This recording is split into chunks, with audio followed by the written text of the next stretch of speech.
Hello and welcome to the Payday 2 Starter Guide.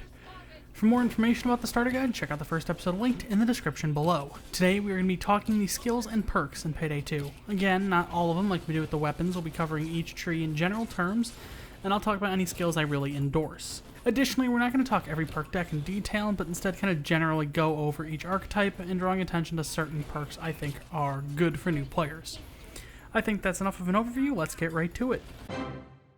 The medic skill tree in Mastermind is all about healing items. Dr. Bags restore bleed outs, but first aid kits restore health.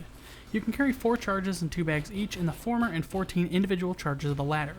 The top tier skill in this tree, Inspire, is one of the most helpful skills in the game. There's a lot of yelling happening on the other side of this wall and I don't know why. Inspire is one of the most helpful skills in the game as you can revive other players at a distance. Super helpful in higher difficulties. Doesn't even take that long, it's just a press of a button. Controller is all about controlling hostages and converts. Ace Joker isn't too terribly helpful, it makes converts take less time versus the basic one. It definitely pales in comparison to Partners in Crime, which makes converts take next to no damage and gives you 30% more health when you have one. Hostage Taker is also the only skill that offers health regen, otherwise you need to use a perk or a first aid kit to heal.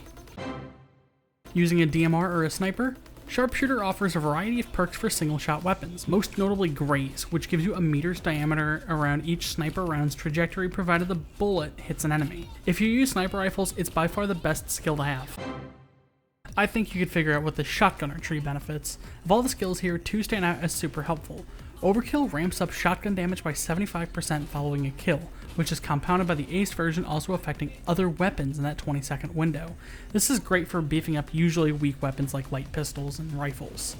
If you're using automatic shotguns, Close By Ace is another prime target as it adds 15 shells to their magazines, making them very viable weapons with sparse reloads. Tank helps your armor, simple enough. Iron Man is the obvious big choice, but alas, not the only one I consider most useful. Die Hard Ace gives Ballistic Vests, namely the Light Ballistic Vest, 20 more armor points, and Bullseye offers you a little bit of armor for each headshot every 2 seconds. 5 armor doesn't sound too useful until you remember that most enemies cannot deal health damage to you as long as you have armor points. This is super good for crossing the map quickly and easily on higher difficulties. The Ammo Specialist tree improves your ammo bags as well as the over 9000 saw weapon. Of the skill tree, Bulletstorm is the most worth talking about for offering up to 15 seconds of infinite ammo to people who use your ammo bag, and fully loaded lets you passively regenerate grenades and other throwables, as well as improving pickup rates on all weapons by 75%.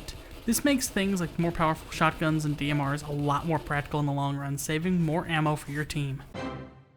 The Engineer tree improves sentries, including letting you carry up to 6 between regular and suppressed sentries thanks to Jack of All Trades, a skill that lets you carry a second deployable bag at half the usual charges.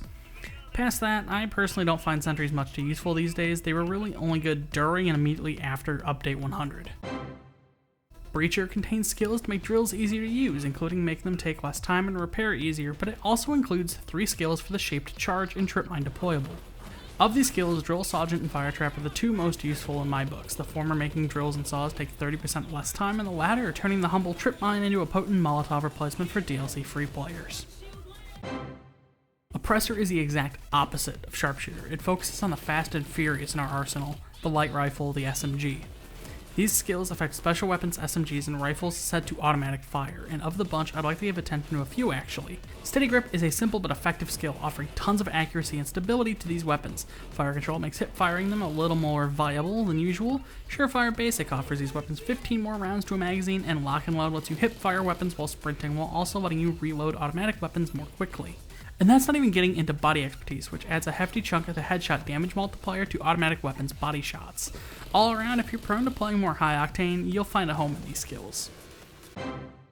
The Stealth tree. Shinobi offers up tons of boosts to stealth skills as well as ECM jammers, such as letting you use jammers to open locked doors or carry more body bags. The skill I find the most useful here out of the bunch is actually Nimble, which lets you disable cameras for a short time but also allows you to lockpick open safes. You might want to bring a few bots, or quick, or at the very least a toggle interactions mod and some backup, as lockpicking can still take upwards of 30 seconds to maybe even a minute, but if you can manage, it's far and away a time saver versus mounting a drill. I love this skill in heists like Nightclub, 4 Stores, and Stealing Xmas.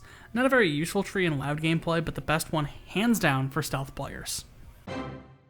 Artful Dodge is the Micro Machines man of skill trees until it decides to become the invisible Larry of skill trees. Half movement speed, half concealment and dodge, this tree is all about stylish entry and exit, whether it's dashing through halls unnoticed on break-in feds, or rushing through gunfire unscathed in Henry's Rock. I somehow used only spring break heists in that analogy. Wow. Duck and Cover and Parkour Basic are must-have skills that make your running speed not blow chunks, and Shockproof Basic gives you a 30% chance of resisting tasers each second, which usually means you're freed in a couple seconds at most, and it's roughly a 4% chance you'll actually go down from a taser. Sneaky Bastard is a great skill if you run and cut down weapons, as it offers up to 10% more dodge for carrying more concealed stuff.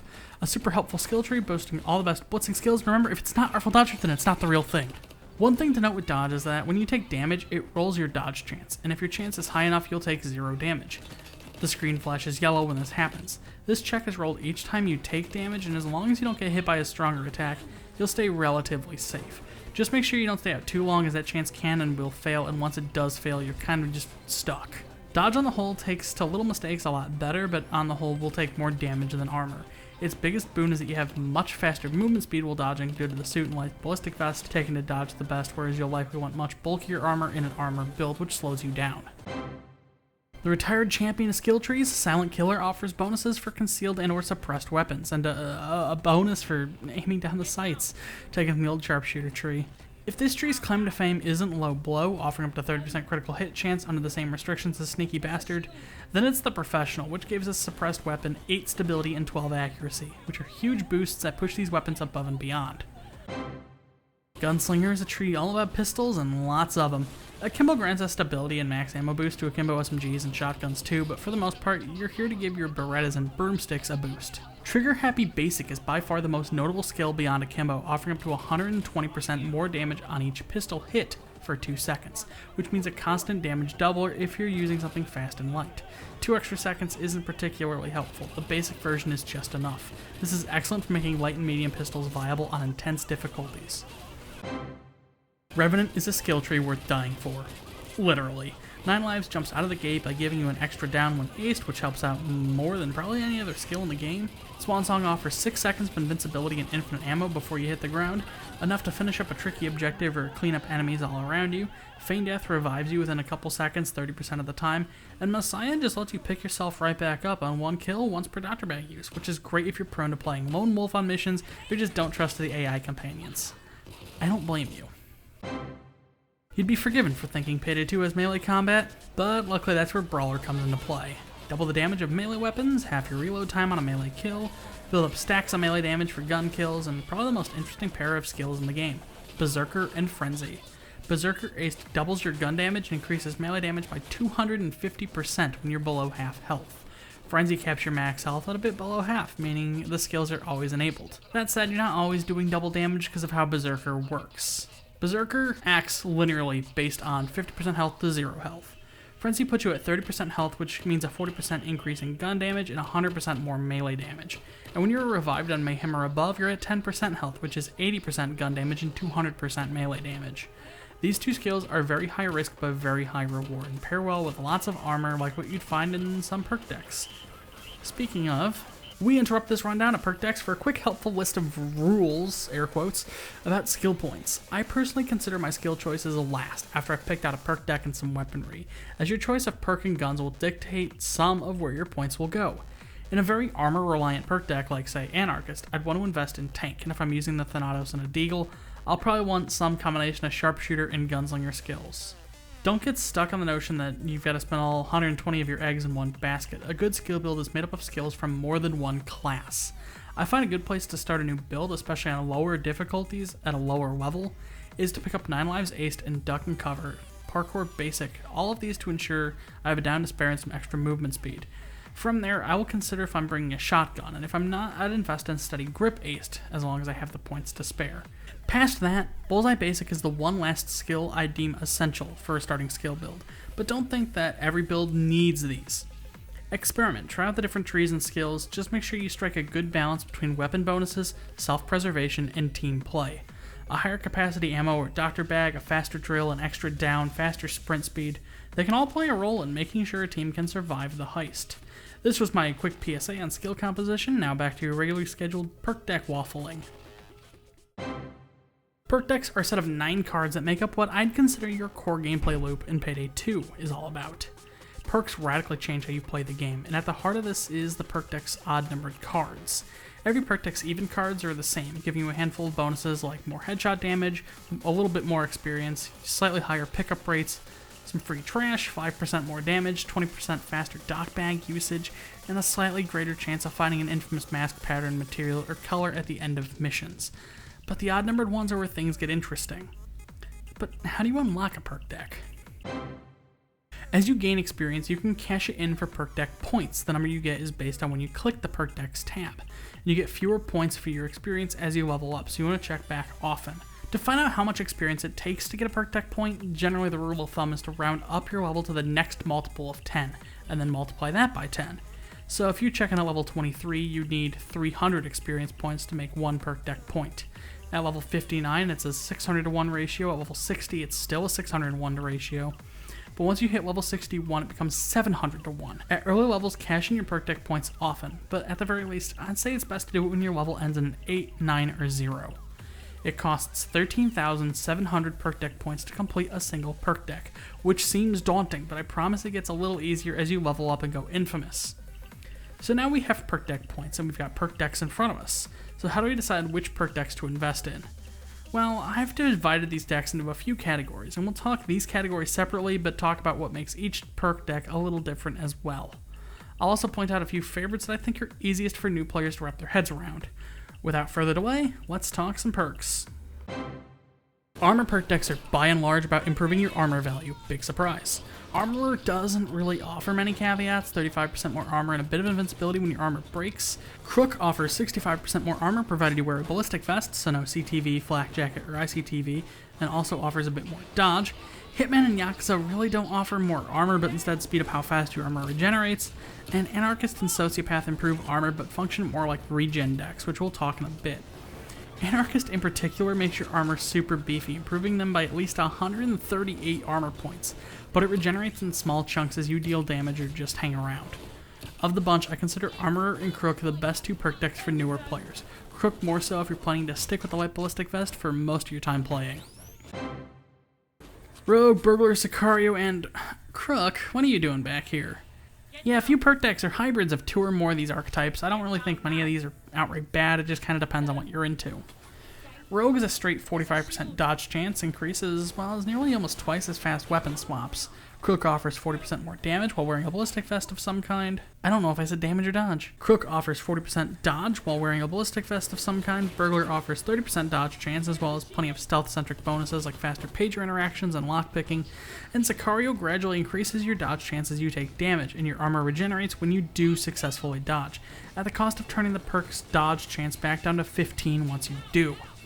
These decks mostly benefit from wearing the suit, as armor cuts into your dodge chance, but you can run dodge with armor. I wouldn't jump past the light Ballistic Vest personally, as you can get the thing up to 91 armor points before perk bonuses while only dropping 5% off your dodge chance. Rogue and Crook are the 2 I think are best for a new player looking to dash right into dodging.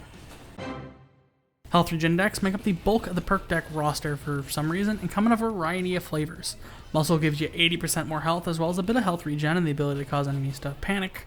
Infiltrator heals you for 20 HP on melee hit as well as offering a bunch of damage resistance around enemies. Sociopath fixes your armor when you score a kill with a gun and heals you when you get a melee kill. And in both these perk decks, your melee weapons deal 10 times more damage if you land 2 hits within 7 and 1 second respectively. Gambler heals you and your team for every ammo pickup you collect with a 3-second cooldown. Grinder heals you passively for dealing damage as long as you're in the suit or light Ballistic Vest and gives you 40% more health. Axe Prez lets you fill up a secondary health wheel with kills you borrow from when your armor breaks. Biker heals you for kills your crew scores. You don't really have to do much of anything there. Kingpin lets you heal when you take armor damage while under its effects. Stoic lets you heal damage you're currently taking back for 50% more every 10 seconds. Tag Team lets you and a buddy heal for each kill you get while it's active. And Hacker heals you for each kill you get while it's active, but on a longer cooldown. Many of these later ones are more complex. We'll touch on them again in just a bit. But by far the easiest for a new player is probably Muscle for the mountains of hit points it gives you, Grinder provided you use a light Ballistic Vest or suit, and X Presidents as long as you have cover to heal under. Regen decks are some of the most popular due to them relying on healing you, often letting a player disregard their armor and mow down enemies without breaking too much of a sweat. In short bursts, not particularly overpowered these days. They've seen better days, but they're still pretty good. The last 5 perk decks added to Payday 2 included an active item that replaces your throwable. These items, when activated, typically yield health restoring effects of some description, but there is some flux here and there. Kingpin makes enemies target you for 6 seconds, but you get healed for taking armor damage and take less health damage while it's active with a 30-second cooldown. Sicario produces a smoke grenade that gives players standing in it a much higher dodge chance while its smoke is active on a 60-second cooldown. Stoic turns your throwable into a flask and your armor into more health, and most of the damage you take is dealt over time, which you can heal back with 50% interest on the flask's 10-second cooldown. Stoic turns your throwable into a flask and your armor into more health, and most of the damage you take is dealt over time now, which you heal back with 50% interest with the flask's 10-second cooldown. Tag team lets a player choose a vaping buddy, which can also be a bot or convert, interestingly, and heal you and them for each kill for 12 seconds on a 60-second cooldown, with each kill shaving 2 seconds off that cooldown and extending the vape duration for about a second more. This actually lets you hypothetically chain together vapes as long as there's enemies and keep them running pretty much forever. And Hacker gives you 2 pocket ECMs on 100-second cooldowns, but offers 20 health to you or 10 to teammates for each stunned enemy killed, as well as giving you 20 dodge for 1 kill and 30 dodge passively. While I consider active decks the toughest of the bunch to run, the one I think a new player could get away with the best is Sicario, which greatly improves a player's dodging ability while standing in the smoke, and its 3rd card lets a player begin stacking up dodge chances when getting shot. If you're looking to take on something more advanced and are ready to take direct control, then active perk decks are for you. I really didn't have a place for these. Crew Chief and Maniac are 2 perk decks that offer damage resistance to some degree. Crew Chief offers a handful of various bonuses like more stamina and health for you and your crew, but its claim to fame is stacking damage reduction perks. 16% less damage when below half health, 8% less with a hostage, 8% less when targeted by at least 1 enemy, 24% more health with 4 hostages. It adds up to like 35% less damage, but it's finicky due to the sheer number of things going on here. I consider this a poor perk deck to just play with, and it's a terrible one for new players to use. I don't know why they set this one to be the default, other than it's Dallas's perk deck. Maniac lets players take up to 48 less damage when being attacked, provided they keep their DPS up, way up. But keeping a ton of Hysteria for a long amount of time is difficult, as nearly 2/3 of what you built up will decay every 8 seconds, and the deck on the whole encourages more reckless gameplay than I'd recommend to a new player.